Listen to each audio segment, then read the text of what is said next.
Hello friends, ఈరోజు వీడియోలో ఫోటోషాప్లోని టెక్స్ట్లో ఫొటోస్ని ఎలా ఇన్సర్ట్ చేయాలో తెలుసుకుందాం.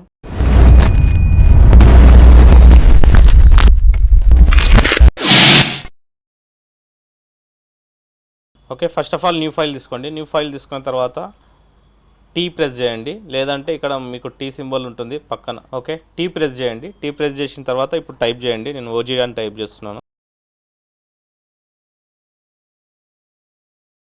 ఓకే, ఓజీ అని టైప్ చేశాను. ఓజీ అని మీరు ఇక్కడ టెక్స్ట్ కూడా మీరు ఇక్కడ ఫాంట్ కూడా చేంజ్ చేసుకోవచ్చు. మీరు ఇక్కడ సైడ్లో ఫాంట్ చేంజ్ చేయాలంటే ఫాంట్ చేంజ్ చేసుకోవచ్చు. పారాగ్రాఫ్ కలర్ ఇవ్వాలంటే కలర్ ఇవ్వచ్చు.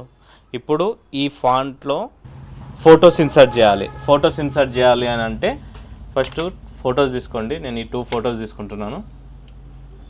ఓకే, ఈ 2 ఫొటోస్ తీసుకున్న తర్వాత ఇప్పుడు ఈ ఫోటోకి Ctrl+C కాపీ చేసుకోండి. కాపీ చేసుకున్న తర్వాత మళ్ళీ ఈ పేజ్లోకి వచ్చేసేయండి. ఇప్పుడు ఇక్కడ ఓజీ ఉంది కదా, ఆ టెక్స్ట్ని సెలెక్ట్ చేసుకోండి. సెలెక్ట్ చేసుకున్న తర్వాత W టూల్ తీసుకోండి. W టూల్ తీసుకొని ఓన్లీ ఓ పైన సెలెక్ట్ చేసుకోండి. ఇప్పుడు మీరు అక్కడ ఫోటో కాపీ చేశారు కదా, ఇప్పుడు ఇక్కడ ఇందులో టెక్స్ట్లో ఇన్సర్ట్ చేయాలి అని అంటే Ctrl+Shift+Alt ఎట్ టైం పట్టుకొని V ప్రెస్ చేయండి. మీకు ఫోటో అనేది అందులో ఇన్సర్ట్ అయిపోతుంది. ఇప్పుడు మీరు ఫోటోని కొంచెం ఫేస్ కనిపించేటట్టు కరెక్ట్గా పెట్టేసుకోండి.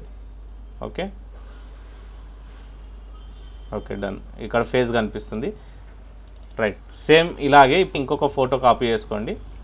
ఓకే, Ctrl+C కాపీ చేసుకున్నాను. ఇప్పుడు ఇక్కడ టెక్స్ట్లో G సెలెక్ట్ చేసుకోండి. ఓకే, నేను G సెలెక్ట్ చేసుకున్నాను. ఇప్పుడు మళ్ళీ సేమ్ Ctrl+Shift+Alt+V. ఓకే, ఇప్పుడు ఫోటో పేస్ట్ అయిపోయింది. మళ్ళీ కొంచెం ఫేస్ కనిపించేటట్టు సెట్ చేయండి. Okay done. Very simple. చూసారా ఫ్రెండ్స్, టెక్స్ట్లో ఫొటోస్ని ఎలా ఇన్సర్ట్ చేయాలో. నా ఎక్స్ప్లెనేషన్ మీకు నచ్చింది అనుకుంటున్నాను. నా ఎక్స్ప్లెనేషన్ మీకు నచ్చినట్టయితే వీడియోని లైక్ చేయండి, షేర్ చేయండి, అండ్ JBDS నాగరాజ్ ఛానల్ని సబ్స్క్రైబ్ చేసుకోండి. Thank you.